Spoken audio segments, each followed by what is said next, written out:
Hey everybody, it's Adam from IHP and welcome to our 6th episode of JC Unplugged. We're here at our Tuesday staff meeting and we got about 6-7 questions here today, Carlos, but I want to lead into with this statement that we say quite a bit in a lot of the seminars that we do.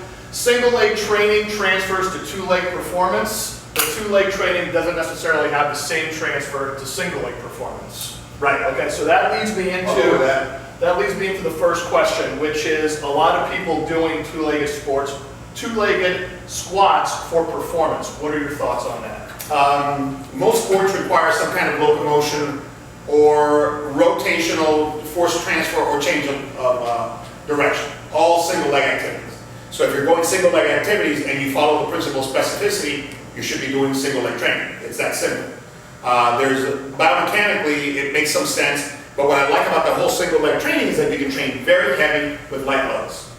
And it's not the same thing putting 100 kilos across your back than just standing on a single leg, which is almost the equivalent. I have a little formula that I show people that I actually did with myself because I'm very close to 100 kilos, and I would go, wow, okay, so this is how I was able to get a lot of performance, and I never put a bar on my back, you know? So you'd be surprised how heavy you can train without using any weight. And it's the same thing for the single leg squat or the push-up. Now you have a couple of diagrams. Yeah, I can show you that, right. So let's say that you have a person, me, when I was coming up, this is due to my hip, my hip replacements and my ACL, all this stuff. When I started getting injured, I started having to change the training, and I got really good results. I'm going, Jesus, I wonder how I got these results, and I just did a little mathematical model, and it's easy to explain. So let's say that you have a person that weighs 100 kilos, okay? And let's say that above the hips, okay, you have 75 kilos, and below the hips, you have 25 kilos, all right? So if I'm standing, okay, this hip is seeing 37.5 kilos, and this hip is seeing 37.5 because it's a half of 75, right? And let's say that each leg weighs 12.5 kilos. Okay? All right. So if I lift this leg, okay, not only am I training the 7, okay, which is an open hip displacement like this, which is typical of locomotion, all right, now I've got 37 plus 37 plus 12.5. So this hip sees 87.5. Right? Just by standing on a single leg. So if I'm doing anterior reaches, this hip sees 87.5. If I'm doing single leg squat, this hip sees. If I'm doing pumps and ricochet, this is what this is. All right, so if I'm training the A-frame, which is typical of squats and leg presses and stuff like that, your cleans and your RDLs and all your great lifts. All right, so right now I'm seeing 37.5 at each hip. How much do I have to put on these shoulders for me to see the same 87.5? Okay? And well, you would see that to get to 87.5, I need 50 kilos here and 50 kilos here, which means this bar needs to weigh 100 kilos. This man weighs 100 kilos. So I need 100 kilos on my back to get 87 here, which I get for free on a single leg. Then I have the A-frame, okay, which does not transfer to here. Because you got people that can squat 300, 400 kilos and can't jump for nothing and certainly can't run for anything. And you got guys who can't squat for nothing that can run real fast. So the ability to stabilize this 7 in the open position is paramount to anything that requires you to go from one leg to the other, which is changes of direction, swing, and of course locomotion. A-frame does not transfer to 7-frame. 7-frame transfers to this much better. So if you're training baseball players, if you're training track and field athletes, anybody who runs, basketball players, do you want to do this for 20, 30 years? Or do you want to do this for 20, 30 years? I'm not afraid of this, okay? But I know that a lot of this, I know the things that it can cause. And I've got knees and hips to show that this, taken to a high degree, especially if you're not built for it, can do a lot of damage. I have yet to see anybody get damaged from this. You don't need extreme positions, you don't need full squatting, you don't need anything. You just need the 7 frame at the appropriate depth of squatting for running and changes of direction, and voila. Here's heavy training without heavy loads. But talk a little bit about, but we're not afraid of doing 8-frame squats. We do them, No. but we eventually have to transfer them to 7-frame work. How much do you want? Exactly. How much strength is enough? Okay, is this general strength? Yeah. Can I use it? Yeah. Do I like it? Yeah. Is it great for hypertrophy? Fantastic. So, okay, but if I get to a 300-pound squat and I'm running a 4-8, will a 350-pound squat lead me to a 4-6? You know what? Maybe not. I can keep the 300, actually go down to 250 here, less compression, less everything, wear and tear, work on this, and I guarantee I'll get to the 4-6. Guaranteed. Without the damage.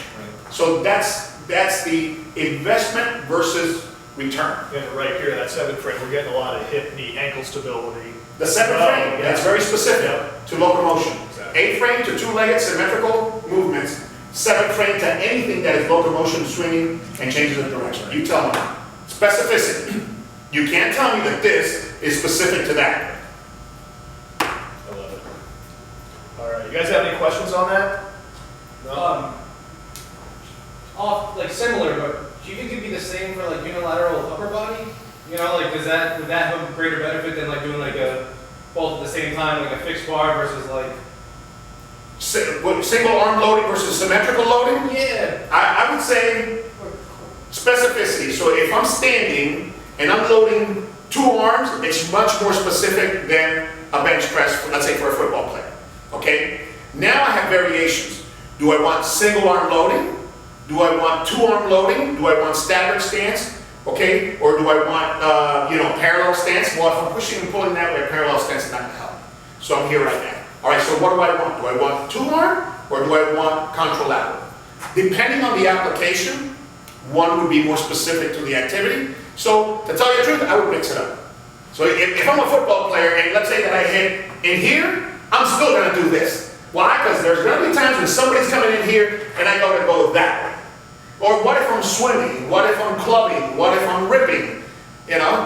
All that's unilateral. So for many reasons, I would mix it up and do some symmetrical presses and some contralateral presses. Yeah. I think what Scott was meaning was a unilateral, like if I was doing a parallel stance squat with one dumbbell or one kettlebell on one side, parallel stance versus just doing the single leg. No, I mean, but that was it. But that was Okay. All right. As long as you have the 7, I don't care how you load it. Yeah. Now, if you're looking at physics, okay, if you want to load this in simple exercises, for example, all right, so look.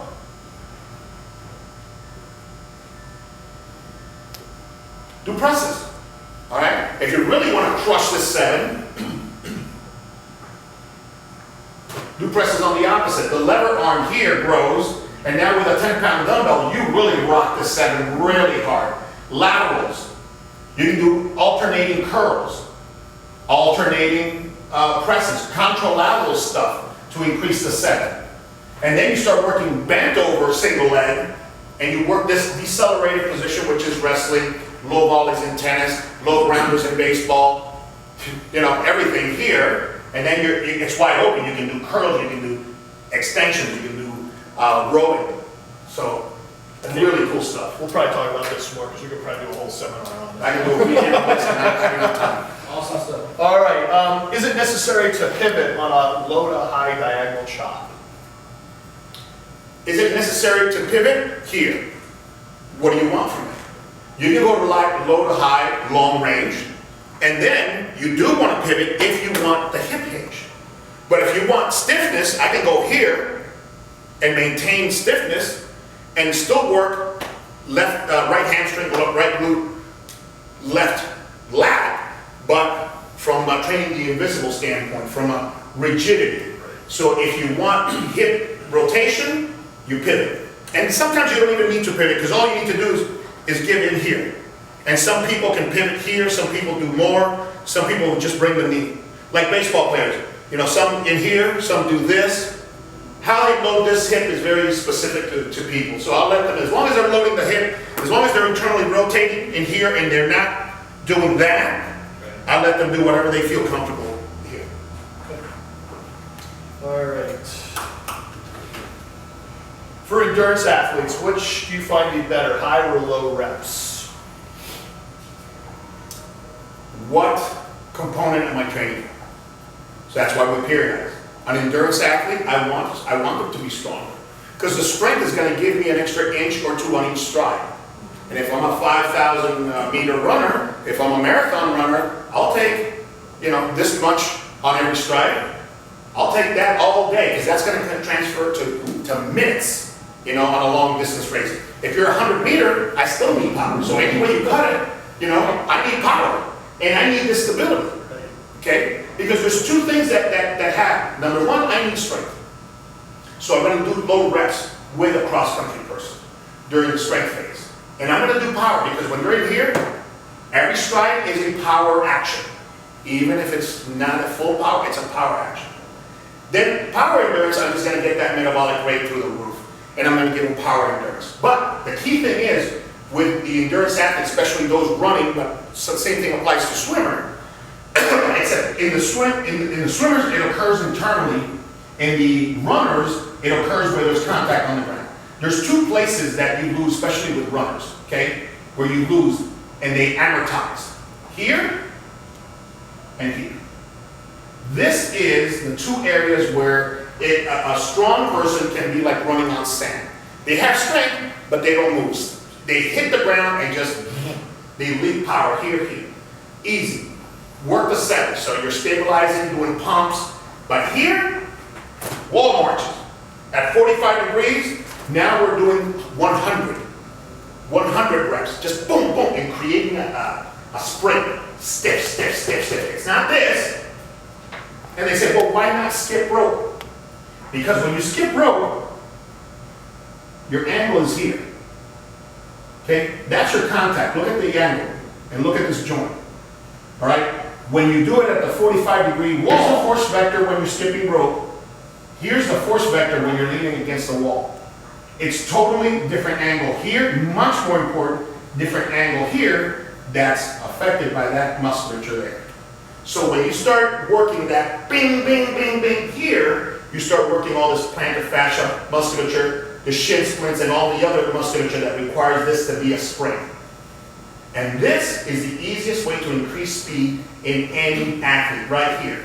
Easy. Boom, 45 degrees, and then just there. Start with 20, work up to 100, sets of 100. Easy. You have a team of football players, baseball players, put them against the bleachers.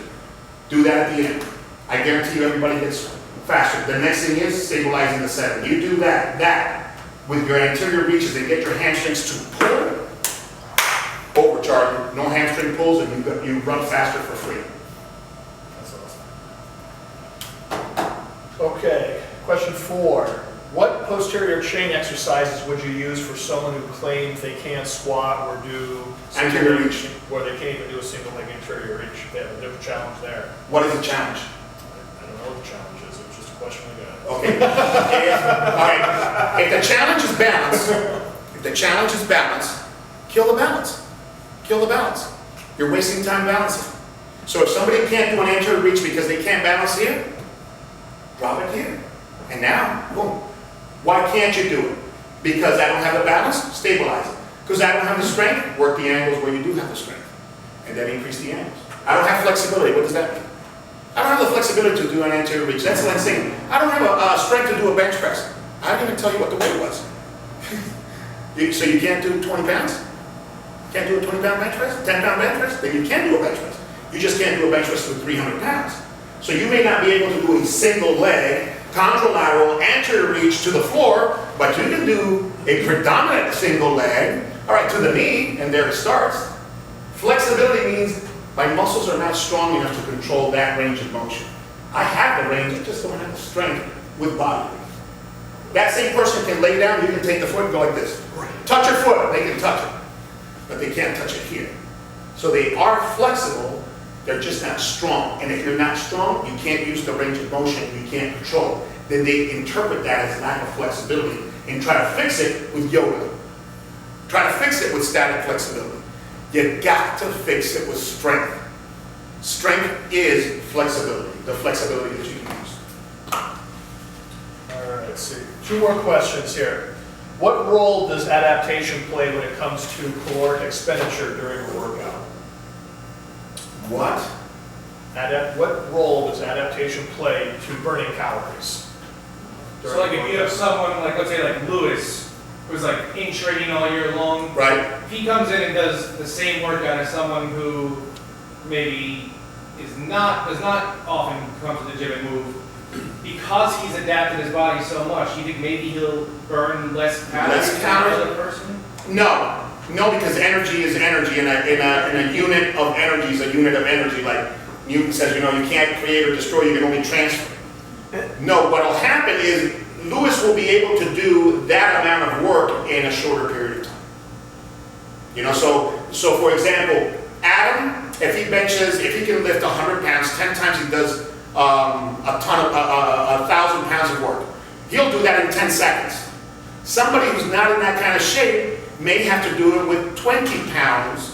He needs more reps, more rest, more reps. He may take 2 minutes. He may take 10 minutes to do 1,000 pounds. An 80-year-old may take an hour to do 1,000 pounds of work. He does it in 10 seconds. But the amount of calories is the same to lift that. So that there's no adaptation to that, pretty. Like, No, not really. No. It's just that the adaptations that they can. The adaptation is power. Work divided by time. Done. An athlete will just do it the same amount of work in less time. What about movement efficiency? Say someone Movement struggles to efficiency, do a yes. reaching lunge, right? Movement So- efficiency, maybe that was your question. From a movement efficiency perspective, yes. And I'll give you a typical example that everybody will be able to understand. Skipping rope. If you're learning how to skip rope, 20 jumps, you're sweating, it's like, woo! Because you've done 20 depth jumps. It's like, and you're tired. When you get in really, really, really good at skipping rope, you can't even actually use skipping rope to get in shape anymore. Because you're so efficient, you're doing this.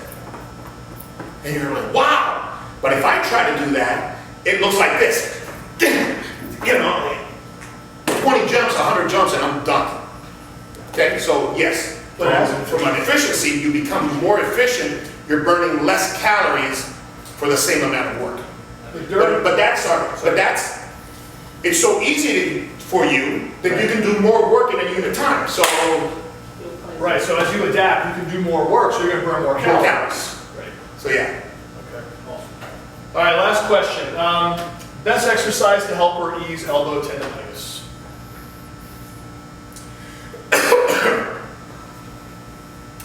I would say, well, it depends on what caused it. If it's a throwing elbow tendonitis, okay, then we know that they're probably using the wrist, all right, which means they're guarding either the shoulder or the back. So the posterior reach progression or the press is what I'm going to use. So the core does more, so the wrist has to do less, so it's going to alleviate it from that. If the source of elbow tendonitis is gripping from, say, pull-ups, the person started doing pull-ups, and like me, if I do 3 sets of 10, I get tendonitis. But if I do 10 sets of 3s, I don't get tendonitis. So what caused the tendonitis? Is it a specific range? Because I'll do isometrics here, here, and here, no tendonitis, and I can do them until the cows come home.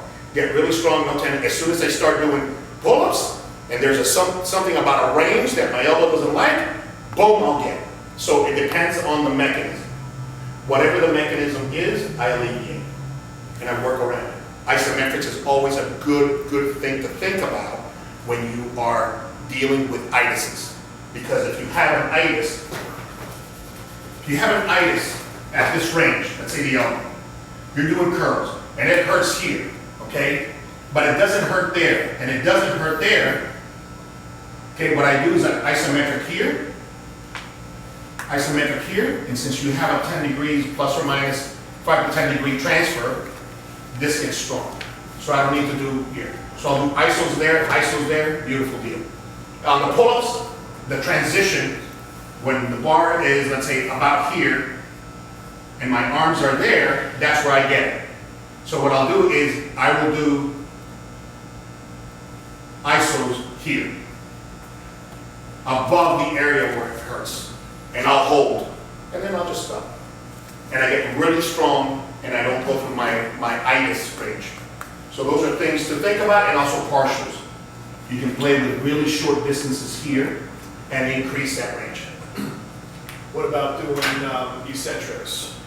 Eccentrics, as long as you don't go through the angle, it hurts. You're back to partials, because after eccentrics, you're back to this. Isometrics is the genesis of all strength, even stretching. Think about it. If you're muscle, it's either tension or no tension. That's it. The muscle doesn't know nothing. It knows tension. So if I stretch it to a point and I'm stuck, right? Is the muscle under tension? Yes or no? Okay. So it may be light, but you have reached an isometric contraction. So even stretching works because it provides tension. So if you're looking at tension as the foundation for strength building, even static stretching, when you hit that and you're holding, you're in an isometric contraction. It's a tension. Tension is a contraction. I don't care what you call it. Okay? So isometrics is now the foundation. Since it's the foundation, it's the foundation to fix anything. Isometric, the range that doesn't hurt. It's my new crown jewel. It's the new thing that I've found to be able to explain all the training in a full spectrum of tension. That's it. All right, guys, that was episode 6. See you in a couple weeks. This by far was one of our best JC Unplugged. Whenever we can get him to do his doodling and his stick figures, it makes everything so much more common sense, if you will. So we'll see you in a couple weeks for episode 7.